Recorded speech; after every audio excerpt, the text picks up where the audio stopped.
Gabriel's point of view. Gaya ng napag-usapan namin ni Daniel, dito lang muna ako sa loob ng sasakyan ko, habang hindi pa tuluyang napapalibutan ng mga tauhan niyang buong lugar. Ang tagal naman. Angal ni Sander, na butler ni Cindy na ipinalit sa akin. Buti nga at pumayag si Daniel na isama ko to. Siya lang ang tauhan ni Cindy na kasama ko. The rest ng kasama ay mga tauhan na ni Daniel.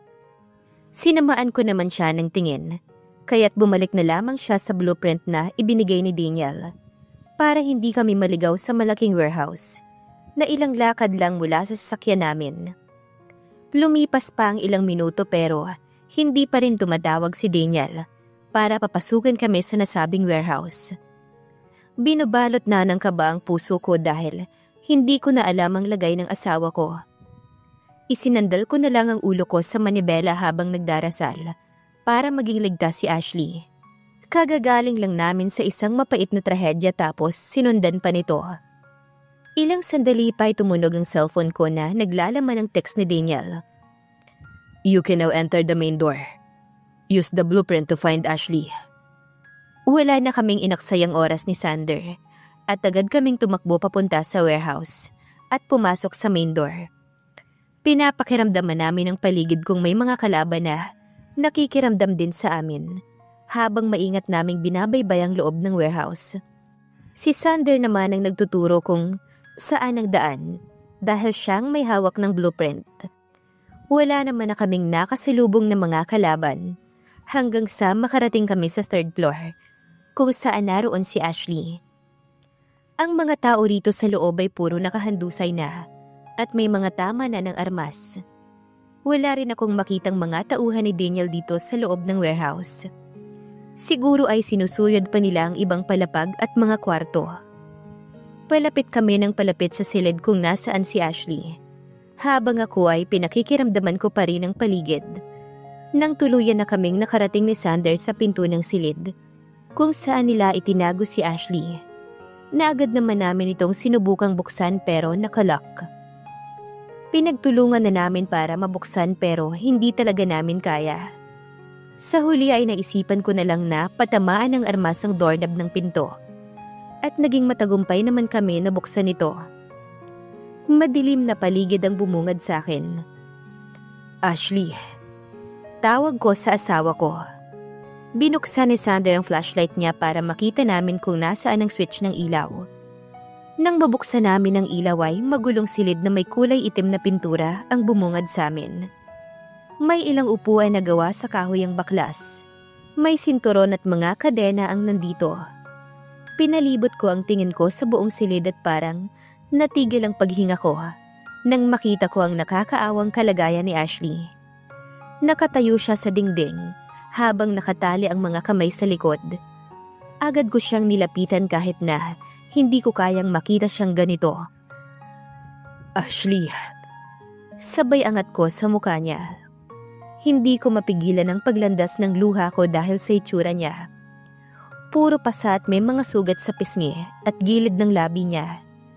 Nanginginig din ang buo niyang katawan. Pinasadahan ko rin ang tingin ng buo niyang katawan at malaking pasa sa magkabilang hita ang nakita ko. Ang damit din niya ay sira na. Gabriel. Hinang-hina na sabi ni Ashley. Shh. I am here now, my love. I am sorry. I came late. Uuwi na tayo. Hindi ako papayag na tumagal ka pa rito ng ilang araw. Miss na kita. Naiiyak na sabi ko. Hinalikan ko siya sa noo sabay yakap sa kanya. Napabitaw naman ako sa yakap nang maramdaman ko ang likod niya na parang basa. Sinilip ko ito ng bahagya at nakita ko na may mga sariwang sugat siya ron. Ang iba'y natuyo na. Go home, Gabriel. Sasaktan ka nila kapag nalaman nila na nandito ka. Hinang-hina na sabi niya at halos naghahabol na ng hininga. No, hindi kita iiwan dito, Ashley. Mawawala muna ako bago kanila masaktan ulit. Uuwi na tayo, ha? Sabay haliko sa mga labi niya. Save yourself, Gabriel. I can feel it. I am dying anytime. Her soft voice is trembling. Don't say that. We're going home, okay? I'm sorry for what I've done to you. From the very start, my wife. I promise, babawi ako sa'yo. Pinipigilan ko ang maluha dahil sa nakikita kong lagay niya. Babawi? Kung gusto mo talagang bumawi ka sa akin. Gusto ko, mangako ka na hahanap ka ng mas deserving na magiging asawa mo. Tuluyan ang naglandas ang mga luha ko. Hindi ko na pinansin pa ang sinasabi niya. Umalis ako sa tabi niya at naghanap ng pwedeng pangtanggal sa mga kadena na nakakabit sa kanya. Si Sander ay tumulong na rin sa akin sa paghahanap. Armas lang kasi ang dala namin at mahihirapan kaming ipangtanggal ito. Umalingaw-ngaw sa buong silid ang tunog ng cellphone ko. Hudyat na may tumatawag. It's Daniel.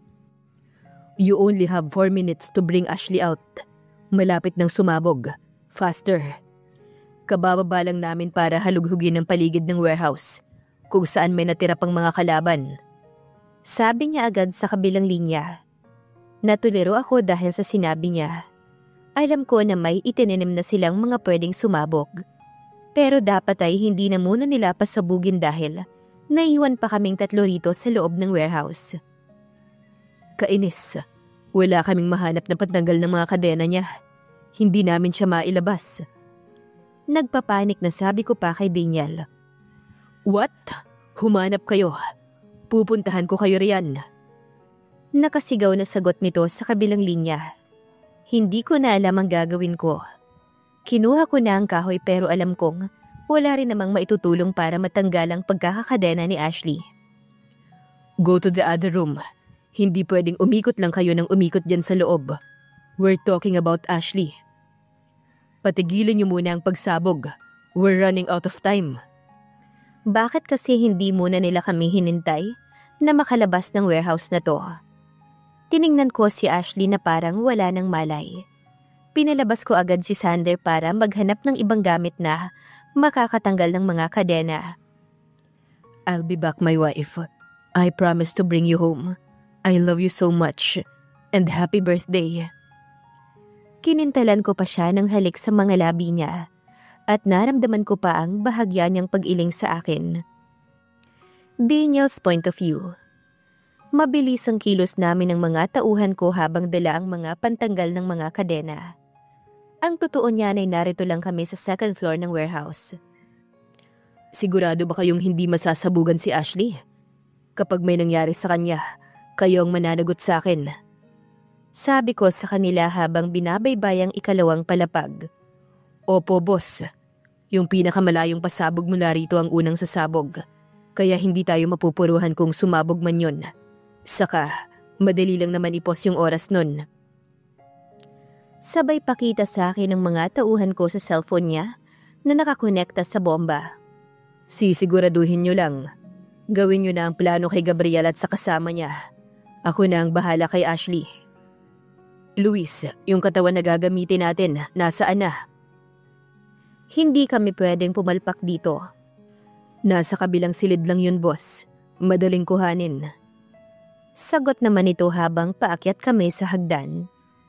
Nang makarating kami sa 3rd floor ay, nagkatinginan na kami ng mga tauhan ko at nagkanya-kanya na ng trabaho. Kailangan naming masaktuhan ang timing ng bomba para kapani-paniwala. Agad kong nakita si Ashley na wala ng lakas. Wala na rin si Gabriel at ang kasama niya. Tinapi ko pa siya, tinulungan naman ako ng iba ko pang tauhan na tanggalin ang kadena niya. Mabilis lang ginawa naming pangtanggal dahil may mga gamit naman talaga kami. Kailangan lang naming pakagatin si Gabriel ng konti. Marahan kong binuhat si Ashley nang matanggal namin ang mga kadena. Ashley, hey, I am here already. You're safe now. Bulong ko sa kanya habang itinatakbo ko siya palabas ng warehouse. Pero hindi kami sa main door dumaan. Sa likod kami dumaan kung saan nag-aantay ang ilang sasakyan. Sigurado ko na nasa main door sila Gabriel. Saktong paglabas namin ng warehouse ay ang pagsabog ng bomba na inilagay namin sa loob. Nayanig ang buong warehouse at ang mga gamit sa loob ay nagbagsakan. Buti na lang ay sapat ang layo sa pwesto namin para hindi kami madamay. Itinakbo ko na si Ashley papunta sa kotse at binulungan ng dalawang pinagkakatiwalaan kong tauhan na dalhin na sa ospital si Ashley. Agad naman na sumibat ang sasakyan at ako naman ay dali-daling bumalik sa nilabasan ko sa likod ng warehouse na hindi pa napuruhan ng pagsabog. Tumakbo ko palabas sa main door nang sumabog pa ang isang bomba na nagpagiba na sa ilang parte ng warehouse at unti-unti na itong natupok ng apoy. Great setup. Ramdam na ramdam ko ang tibok ng puso ko. Narinig ko pa ang pagsigaw ni Gabriel habang pinipigilan siya ng mga tauhan ko na pumasok sa gibat na susunog na warehouse. Ako naman ay umupo na sa damuhan at yumuko. Kailangan kong magpanggap na hindi na namin nailigtas si Ashley. Where's Ashley? Sigaw ni Gabriel sa akin pero nagkunwari ako na hindi ko siya narinig. I said, where's my wife? Hinila niya ako patayo. Ikaw ang magsabi sa amin na maghanap kami ng pantanggal ng kadena. Look at what you did. Ni walang nakapagligtas sa atin kay Ashley. Kung hindi sana ay hindi ko na siya iniwan doon. Baka may nagawa pa ako. Sabay hila niya sa kwelyo ko. Tinula ko siya. Bakit?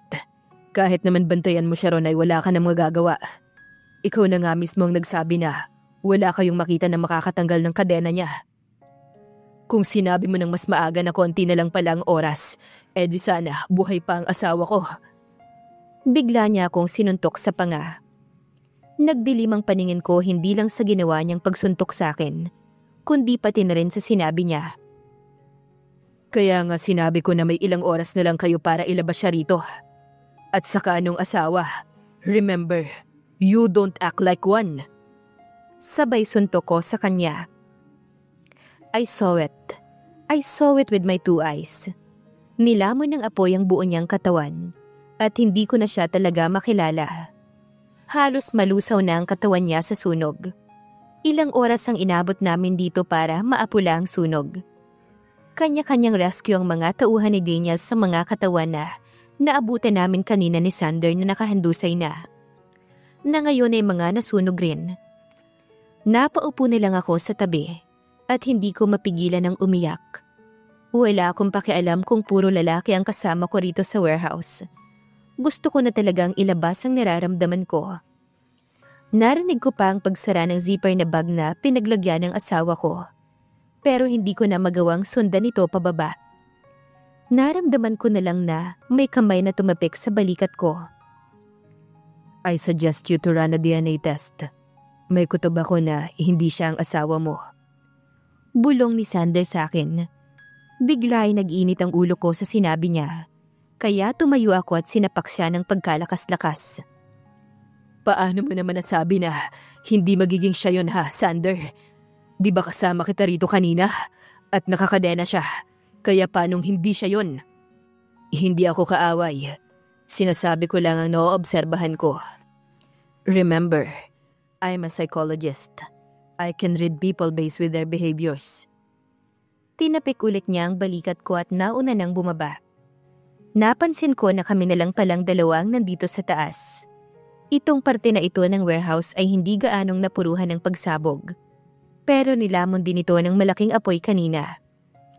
Napasabunot na lamang ako sa buhok ko at dahan-dahang naglakad sa pader kung saan nakakadena kanina si Ashley. Happy birthday, my wife. I'm sorry.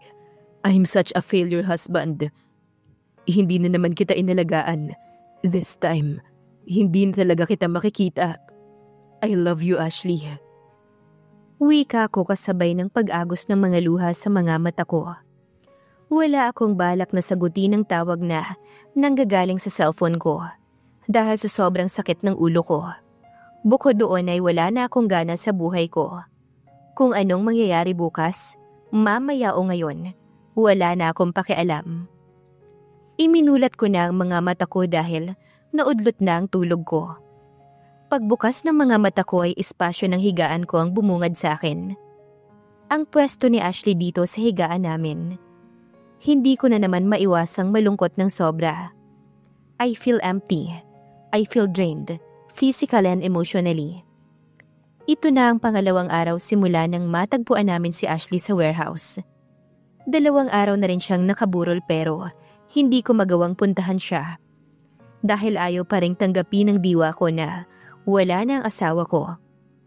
Iniisip ko na lang na nagpunta lang siya sa ibang lugar na may kalayuan at ilang linggo pa ang aabutin bago siya umuwi. Tumunog ulit ang cellphone ko kaya sinagot ko na lang. Hello? Garalgal pa ang boses ko. Hello sir, good morning. Dumating na ang DNA test ni Ma'am Ashley. Sabi ni Jake sa kabilang linya. Oo, sinunod ko ang sinabi ni Sander na ipa-DNA test ko ang bangkay na natagpuan namin dahil umaasa pa rin ako. Umaasa pa rin ako kahit 5% lang na hindi nga siya yon. Nagbayad pa ako ng malaking halaga para mapabilis ang proseso ng test. Napabangon kaagad ako sa higaan ko at ramdam ko ang bilis ng tibok ng puso ko sa kaba. Ano ang lumabas na result? Sir, positive po ang lumabas. Kung gusto niyo pong makita ang resulta, ilalagay ko na lang po sa ibabaw ng table niyo. Napatulala na lamang ako at walang buhay na ini-off ang tawag. Wala na talaga si Ashley. Ano pa ba ang dapat mong gawin, Gabriel, para maniwala ka na wala na ang asawa mo? Uwi ka ng bahagi ng isipan ko. Hindi ko na naman mapigilan na mapaiyak. Patawarin mo ko, Ashley, sa lahat ng sakit na nagawa ko sa'yo. Kung pwede ko lamang ibalik ang nakaraan, hindi sana nangyari ang lahat ng to. Napakabuti mong tao at isa akong malaking hibang para hindi agad makita yon. Kung kailan huli na ang lahat, saka ko na-realize na mahal kita. Umiiyak na bulong ko sa aking sarili. Ano ang kahihinatnan ngayon na alam ni Gabriel na wala na ang kanyang asawa? Abangan sa susunod na kabanata. Please like, share, subscribe for more updates. Maraming salamat po.